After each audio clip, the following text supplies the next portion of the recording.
Well, Dr. Kerry, I am, because I think people call you Dr. Kerry, right? Kerry Burnight.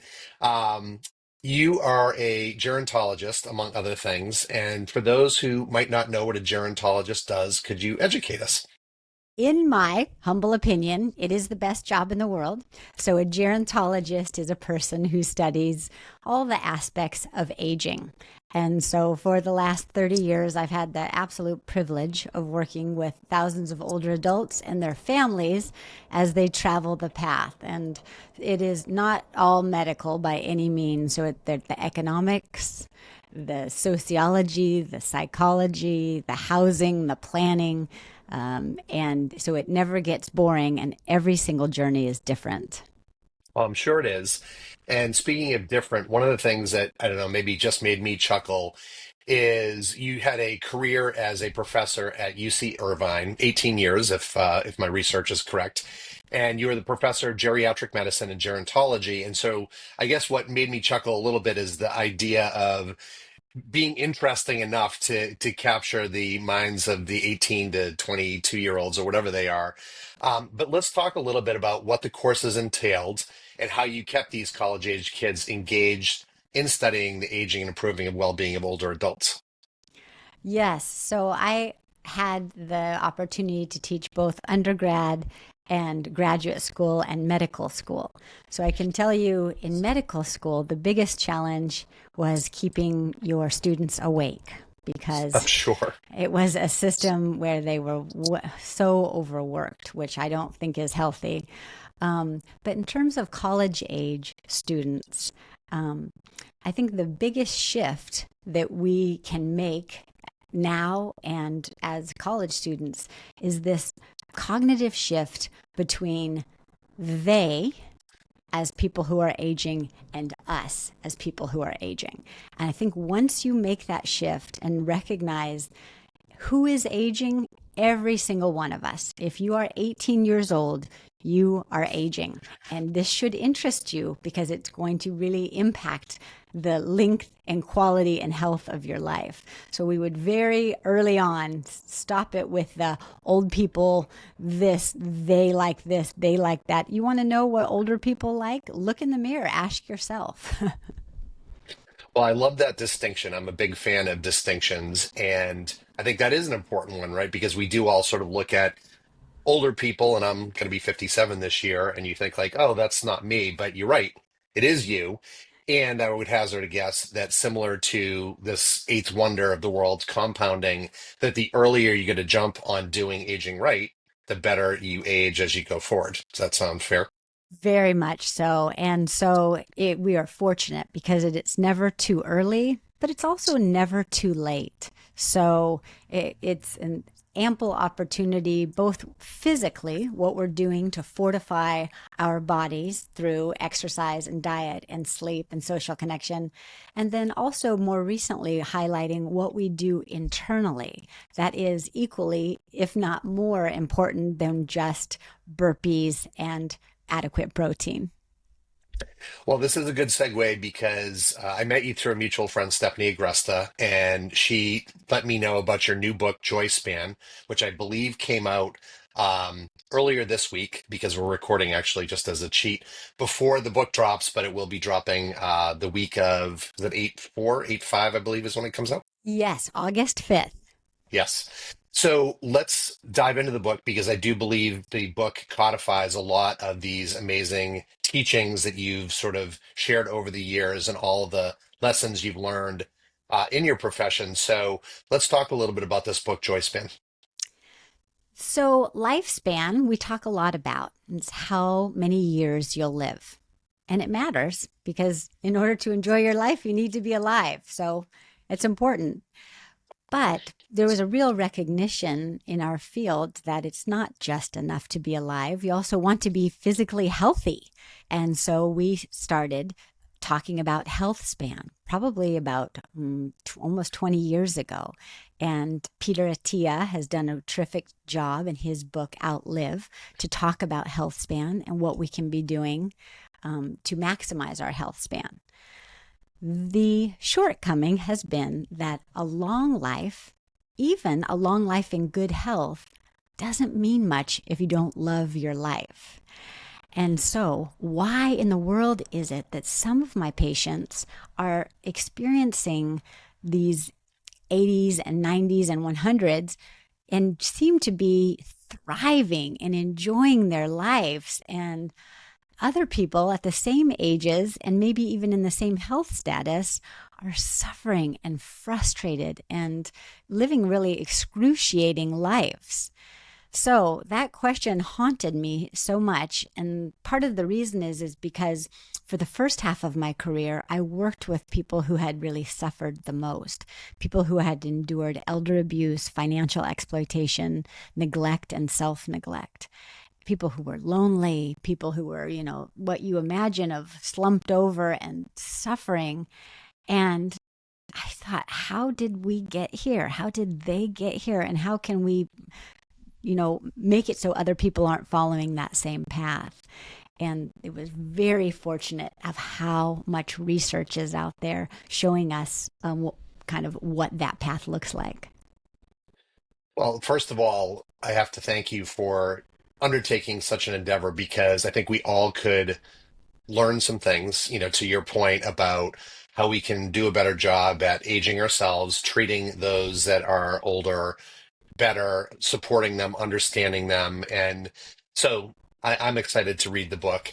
And I guess to that end, because I always like to let people give a little plug, where can they buy the physical book or the audio book when it comes out? Or I guess by the time they listen to this, it will already be out. So where do you want them to go to get their copy? Yes, so your listeners, it'll be hot off the presses, and you can order it at your local bookstore or Amazon or Barnes and Noble. You can do the Audible form or the ebook form. And a lot of times people ask, what age is this book for? And happily, it's for anyone who's aging, everyone. Which is everyone, right? And also, it makes a nice a way to talk about some of these issues with our aging parents and grandparents. And I think a nice way to start is, understand it for yourself. And then after you've read it, you might say, gosh, Mom, this really helped me think about my own aging and making sure I maximize my vitality and joy in life. I wonder if you might be interested in it. And I think that's an effective way rather than just going straight to an older person and say, hey, you need this, which is not very well received. So kind I'm of sure. starting with our own. And the great news is the great news, and that is that there is so many things that have the potential of getting older as you get better, but we never hear about them. And the reason that we erroneously think that aging is all decline is because there's a multi-billion-dollar anti-aging industry that started brainwashing us from the time that we started reading Hansel and Gretel, and those kids were trapped and the old ugly lady was going to eat them. So that's how we start people out, by saying old people are just so dreadful. And it's really lucrative, and its currency is fear. So if we can convince you that it's just awful to be looking older and to have a little gray on your beard and to, have some wrinkles, then you're going to be spending money.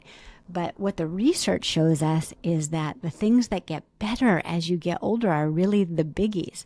So there's research out of Stanford showing that your emotional stability gets better. And they talk about the curve of happiness going up as we get older. Problem solving, because we're not only integrating our left and right hemisphere, but also we can draw upon experiences that we have. Humility.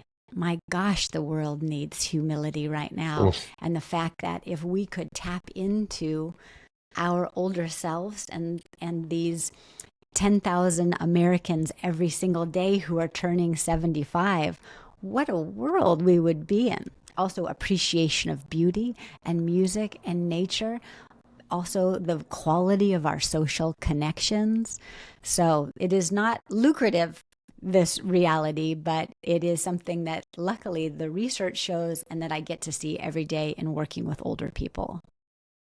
Well, an example of this, and I would encourage people to follow you on your Instagram. And I was just actually checking the Gerontologist, right? If I'm saying that Yes. correct. Your 95-year-old mom, Betty, makes a number of appearances, and it's funny because I actually also saw a post that you did on LinkedIn that talked about some of those very points of things that get better.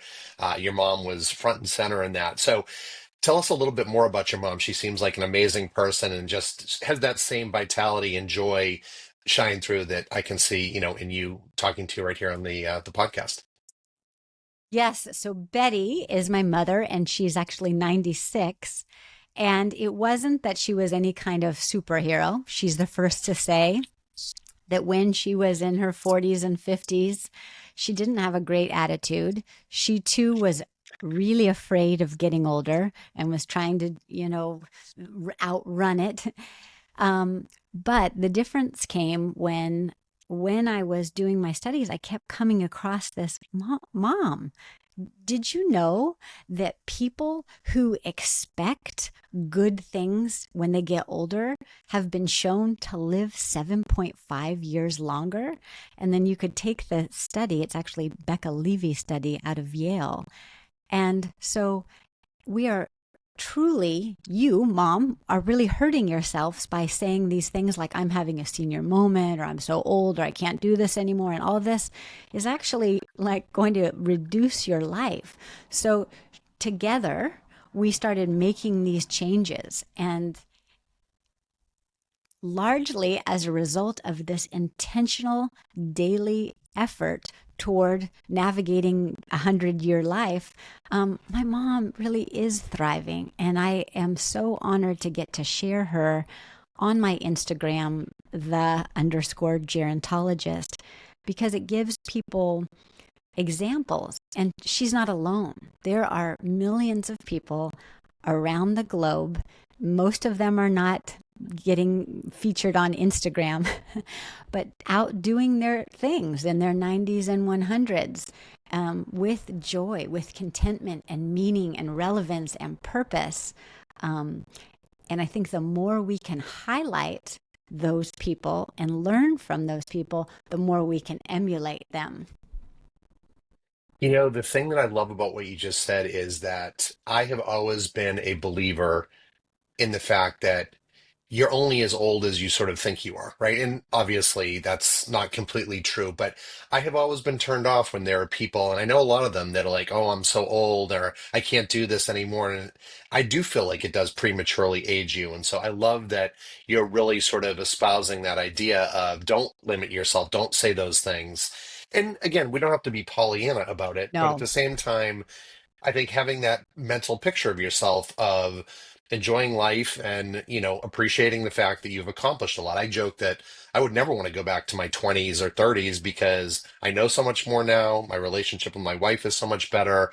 I do feel like I have perspective. My social engagements are, connections are much richer and deeper. So all of those things you said. So I love that an expert like yourself is sharing these things that I always sort of intuitively knew, and now you're saying no, that is correct. So thank you. I love that you bring up toxic positivity because I that is the opposite of what we're talking about.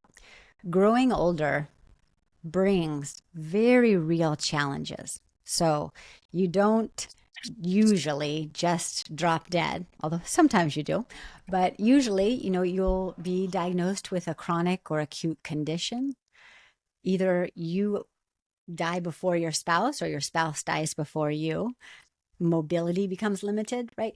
These challenges are very real. And so it is not saying, oh, in fact, this movement, I know Brian Johnson out of Silicon Valley is, they call it the don't die movement. And if you simply chug, 10,000 supplements a day and sleep in a hyperbaric chamber and cold plunge and do all these things, like you're not going to age and you're not going to die. I mean, to me, that's more toxic positivity than the fact of saying, you are going to die. And before you do so, you're going to face challenges because all humans do. But how you carry those challenges is largely up to you. And so I think knowing in advance, like, yeah, some tough stuff is going to happen. And when it does, I'm going to be strong, not only physically, but internally as well, so that I can say, wow, I did not see that cancer diagnosis coming. I'm going to travel this in order to try to maximize my joy anyway. And I want to define joy. Joy is not ecstasy, happy, happy, like every second is so great. No. Joy, as defined by the American Psychological Association, is well being and life satisfaction. So, two people that I know much more than I do, the Dalai Lama and Desmond Tutu, came together to write the Book of Joy, which is a great book. And in that book, they differentiate happiness, which is often externally influenced and also quite up and down, with joy. Joy being more inside out, joy being accessible even in the hard times, and sometimes especially in the hard times. And so both are good. Happiness, sure, but happiness and joy aren't the same thing. And joy is certainly not delight or ecstasy. It is instead contentment. Well, another great distinction. And so I appreciate you sharing that. One of the things I do want to talk about, because the focus of this podcast is about influential people that are doing societal good. And it sounds like you've spent a lot of your career focused on bettering the lives of older people and their families through, and I love this concept, listening and love. In addition, you are the co-founder of the first Elder Abuse Forensic Center. We talked, I think, a little bit about what you've witnessed. Can you share with our listeners what the center does and how it does help older adults? Yes, unfortunately, both in America and all around the world, there are people who prey on vulnerable other people. And with aging, with increased physical frailty, with cognitive impairment, with the fact that a lot of times older adults have money that criminals would be seeking, um, there are billions of dollars lost from people who are preying on lonely or vulnerable older people. And the consequences are absolutely devastating. Like, to lose your life savings is awful because you can't pay for your care, but equally awful is the shame that comes of it. So I had so Right. many patients say, I can't believe I fell for that. I feel so embarrassed, where the shame is on the perpetrators of these. And it Right. isn't always strangers. I'd like to say it was only these monsters walking around, but unfortunately, it can be family members. It can be people who, pretend to be your friends. So, in order to, I had this big epiphany on an airplane, as one often does, where I got an award from the U.S. Attorney General for this work in elder abuse.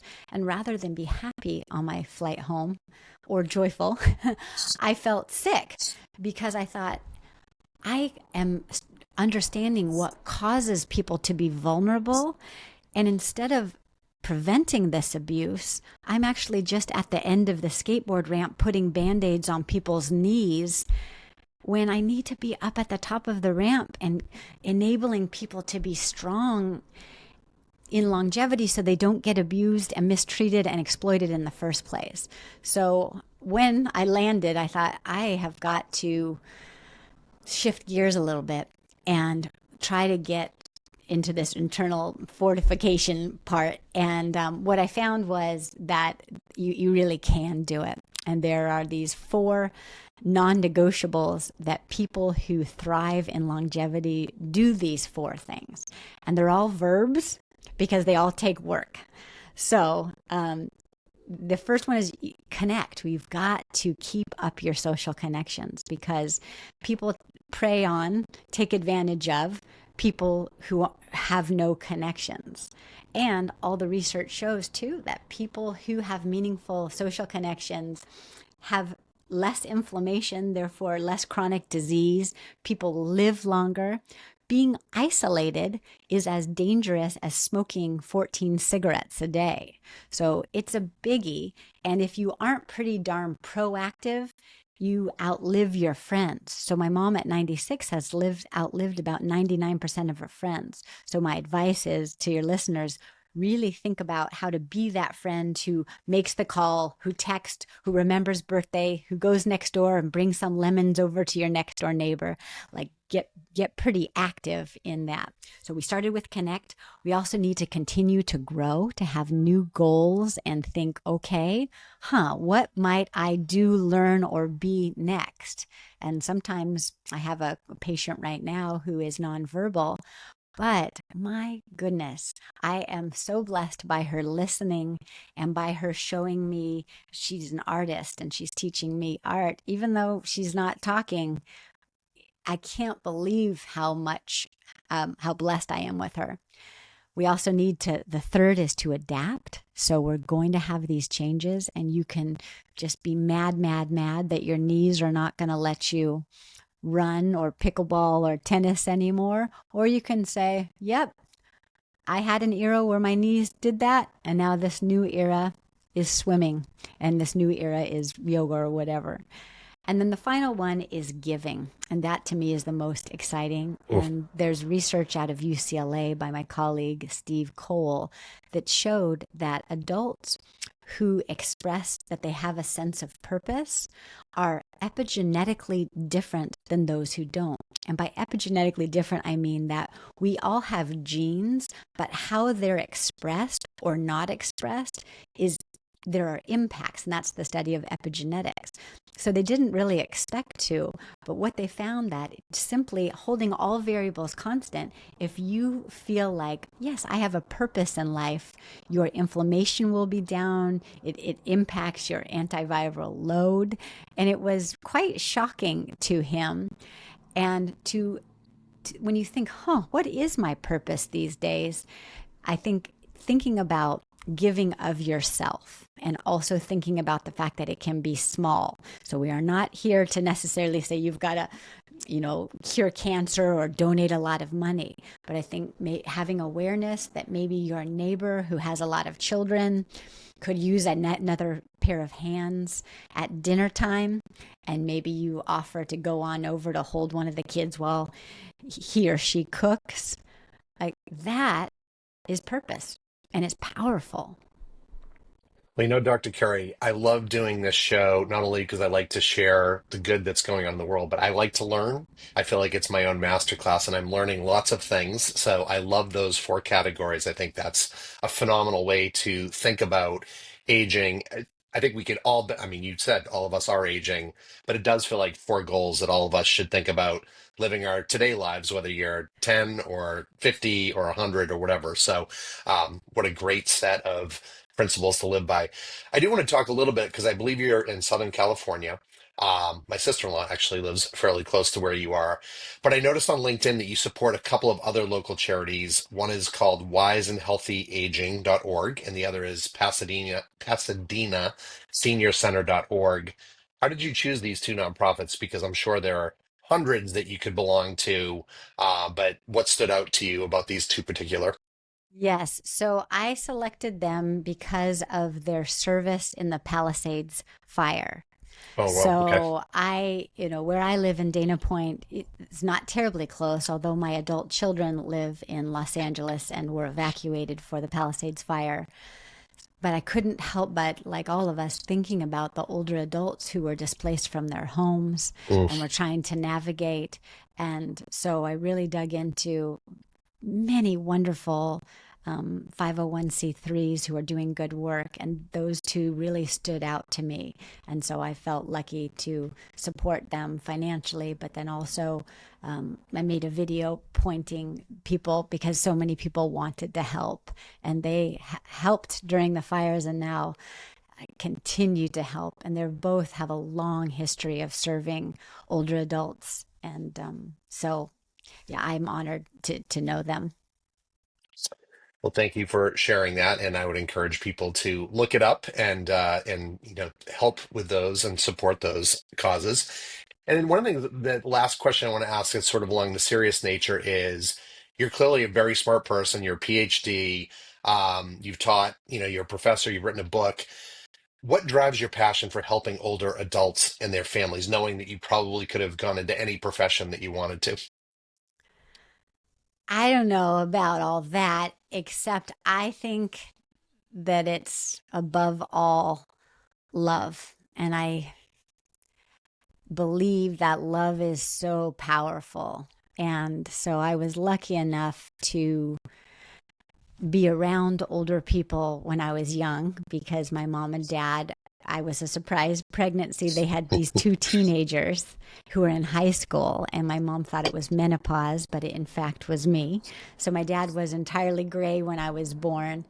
And it was a gift because what I saw was things that people said negatively about old people really didn't ring true to me. So when people said, "Oh, old, that old man," blah blah blah, I'd think, "Gosh, my dad's not like that." And so anyway, and being with older people when you lead with listening and humility and love, it's the greatest. So I think I would recommend to everybody to check your current thinking about your own aging and also your thinking about all other people's aging. And when you do, and when you get to spend time with people who have preceded you, there's just such a great riches in that. Oh, I really enjoy this, and I feel like just being on with you right now, I can feel that joy and that love coming through the internet waves. So I really appreciate you sharing all of that. This is the point where I do like to shift into a few more lighthearted, fun questions. I'm all for it. I'm a little ashamed to ask you this next one because I feel like you're such a wholesome person, but it's one that I love to sort of get people's reaction to. And so, the first question I'm going to ask you is, what's the dirtiest sounding word that actually isn't a dirty word in the example? I think I shared spatchcock, but what's your word? I thought it was going to be just what's the dirtiest word, and I was just going to unleash. Okay, I see. I hear the caveat. That is not actually one. I had a funny thing with a patient. So, we were talking about chewing and her inability to chew, and that matters. And so I said, "Well, now, are you having trouble masticating?" And there was this big, awkward pause with her adult son and her husband, and we all sat. And so I said, "Masticating, chewing, chewing, chewing." And so now I never even say that. I only just say chewing because there's no reason to say that. It is funny how similar that does sound to another word, so that's a great choice. Um, I am sure in your journey, and we talked, I think, in our prep that you have a fairly high profile conversation happening with someone tomorrow that I won't mention unless you want to mention, but you probably met a lot of famous people like this person. Who out of all these people that you've met has impressed you the most? Well, I am a nerd. And as a nerd, one picks people who you might not think, but my biggest fangirl moment was I got to meet the author of the book Being Mortal, and his name is Atul Gawande. And For Your Listeners is a book I really recommend. I think it's one of the most beautiful book, and of course, it's about growing older, about being mortal. But I felt just so honored, and I he signed my book, and so yeah, I'm that's a pretty nerdy answer. That's a perfect answer, though, and that's why I like to ask people. It does help to get to know the guests. This one's probably a little bit heavier, but it is one that I have started to ask because I want to create that sort of space of really kind of bringing the guests in and bringing the listeners in. But talk about maybe one of your biggest regrets. Yes. I didn't pre-think that one, so it's good. So my regret is I didn't think about this beforehand, but I can come up with an answer. And I regret that I didn't know sooner what it meant to be older. So I have to say that I spent the beginning part of my career othering older people and saying things that I look back on and think cringe. So I would say like, "Oh, yes, oh, I love older people, when what I realize now, it's just us, right? And there's no, one older person, one older person, right? We become more different as we get older.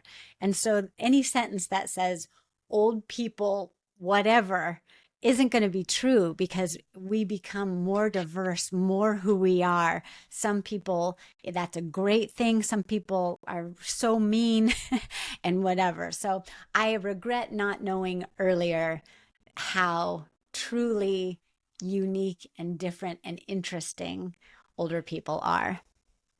That's a great word, by the way, othering. I'm going to adopt that into my lexicon. So I Yes. appreciate that. Last question. This is, again, a lighthearted one, but maybe name one band or artist that you wish that you had seen in concert but didn't. Okay. So, again, not being the greatest music person, is it too late to see the Rolling Stones? So that's a great question. I actually saw them last year for, I think, the third or fourth time. They did claim it was their final tour. So Yes. it may be, but at the same time, speaking of older people aging gracefully, I think Mick Jagger had literally turned 80 the day before we saw them, and there's no sign of them slowing down. So I do think if you want, there probably is going to be another shot to see them in concert. Mick, if you're listening, hook me up. He will be. I'm sure we'll have him on the show at some point in time. So I'm sure you will. I absolutely love your program, and I feel so honored to be on it. And it's a program I listen to, so thank you very much. Well, you're welcome, Dr. Kerry. And with that, we will wrap up. So exciting news. The book will have dropped by the time you're listening to this. So go out and get your copy of Joyspan. And this has been a wonderful conversation. And I get to talk to a lot of really cool people. And I really am going to walk away with this one with a inner joy and a smile on my face and really a double down of my commitment to loving and giving and listening. So thank you. Oh, thank you, Aaron.